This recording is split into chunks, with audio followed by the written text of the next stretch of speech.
All right, everybody, good afternoon. Hope you're doing well on this Thursday.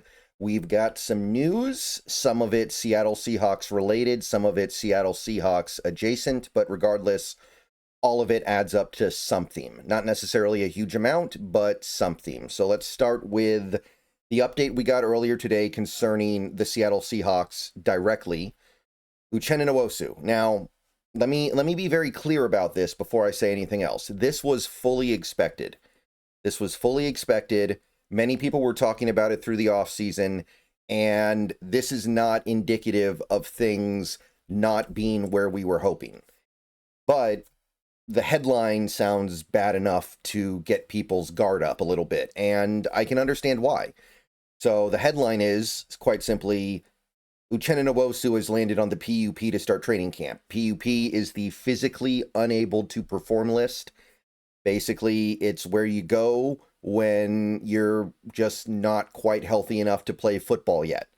And the way the PUP works, and this is the good news, this is why this isn't a big deal yet, you can come off the PUP at any time before the roster cut down right after the third preseason game.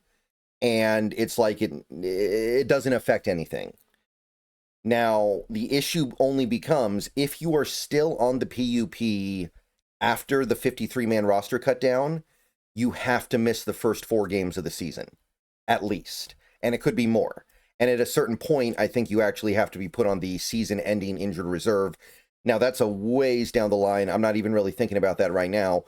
But there is some stuff to think about right now with regards to this, because, look, no matter how much I sit here and say this was expected, it doesn't change the fact that Uchenna Nwosu has been very, very hard-pressed to stay on the football field the last 2 years, and seeing something like this is still not what we need. It's not good to see this, because we had a decision to make in the offseason. We could have gone one way or the other with Uchenna Nwosu. We chose to keep him, and keeping him implies some degree of faith that he's going to be there for us during the 2025 season. And as of right now, he's on the PUP. There's no other way to put it other than that. Now, context matters, of course. This guy had knee surgery in the offseason, but he was playing at the end of the year last year. He played the last few games and played well, actually. So it's not as if this is something that's bleeding over from last year's injury that kept him out most of the year. Well, in some roundabout way it is, but it's not the exact same thing. So therefore, it kind of feels like it's another thing that gets piled on top of the Nwosu pile. Now, like I said, players can come off the PUP at any time right now. Nwosu could be activated off the PUP tomorrow or the next day. Honestly, if he gets activated off the PUP anytime in the next 5 weeks, it doesn't really matter that much, right? Because it's not like Nwosu needs the whole preseason to get warmed up. It's not like he's going to have to play 60 snaps a game when the season starts. So if he comes off the PUP and is ready to go at any time in the next 5 weeks, doesn't really matter.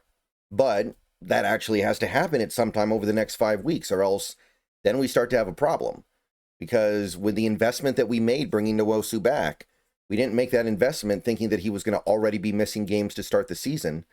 I think we're already kind of expecting he's going to miss some games later in the season when he's been worn down a little bit and the wear and tear of an NFL season just kind of catches up to him. But at the missing games this early, we don't need that. So hopefully it doesn't come to that. But Nwosu's on the PUP. Hopefully he gets back soon. That's the Seahawks news for today. A couple other things I want to touch on real quick before I end the video, though. First of all, like I said earlier, and like many other people talked about in the last day or so, the floodgates have opened because the Niners signed Alfred Collins. I believe it was yesterday. They gave Alfred Collins his second-round rookie deal. The floodgates have opened for other second-round picks. As of right now, me recording this video, we're looking at Trey Harris. And Trey Harris was the guy who explicitly said he was going to hold out, has now signed his rookie contract. We've got Shamar Turner of the Bears signing his contract. You've got Trey Amos signing with the Commanders, his second-round contract. We have Ozzy Trapilo, the other Bears second-round pick. He is now signed.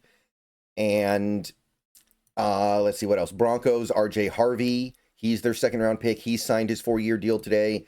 And the Ravens signed Mike Green, their second-round pick, the edge rusher. So you can see that one domino fell. Now the other dominoes are starting to fall, and they're falling pretty quickly. By the time this video gets uploaded, there might be another one. So look for Emenwari and Arroyo to get signed pretty quickly here. I don't know exactly what these contracts look like. These contracts that I just went over, Trey Harris, Shamar Turner, et cetera, et cetera, et cetera. I don't know how much guaranteed these guys got. I don't know how much money they got locked up. So I'm not going to speculate right now on what that says about what Emenwari or Arroyo will get. But you should be able to kind of connect the dots on it if you're the Seahawks. There shouldn't be any reason why you can't figure out what the number should be at least. All right, that should be getting cleared up soon. Very excited to report on that when it happens, so this can be over with. One other thing that happened earlier today, again, not really Seahawks related, but I know some people kind of sort of view it as Seahawks related. TJ Watt got extended by the Steelers. He got a 3-year, $123 million extension, the highest of any non-quarterback in NFL history, $41 million per year. That's more than Jamar Chase. That's more than any other edge rusher before TJ Watt. It is the most lucrative per year contract for any player that didn't play the quarterback position ever. Some Seahawks fans wanted to trade for him. Some Seahawks fans wanted to be the team that gave him this extension. I didn't, even when I thought it was going to be less than this. So I certainly don't want to do it now that I know that it was going to be this. But I do know some Seahawks fans wanted to make a move here. And I will say this. If this Nwosu situation bleeds into the actual meaningful part of the offseason, like if we get a month from now or 5 weeks from now and we're not seeing Nwosu progress to where he's going to actually be able to play football by week 1, we will probably have to make some kind of a move. Because right now our fourth edge rusher is, I think, Tyreek Smith. I don't think that's going to work. I don't think that's going to cut it.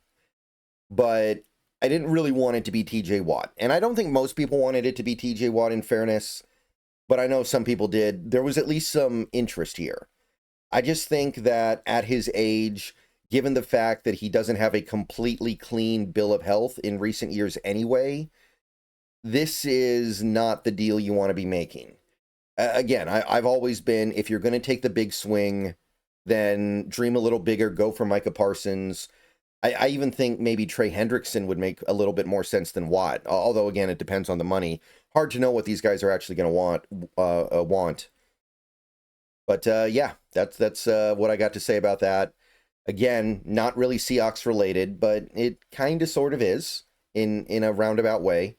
I guess it means that if we do trade for Micah Parsons, Parsons is going to be that much more expensive, but I don't think we're trading for Micah Parsons, and honestly, I don't think we're trading for Trey Hendrickson either. It's just an idea to put out there. It's just something to think about. But if you were dreaming about trading for TJ Watt, that door is now closed. Okay, let me know what you think. Probably another video tomorrow. Probably nothing else today. Probably be on Twitch later. See you guys later. Go Hawks. Let me know what you think, if anything. I know that we haven't quite broken the levee yet, but it's coming. All right. Everyone have a great rest of your day. Go Hawks.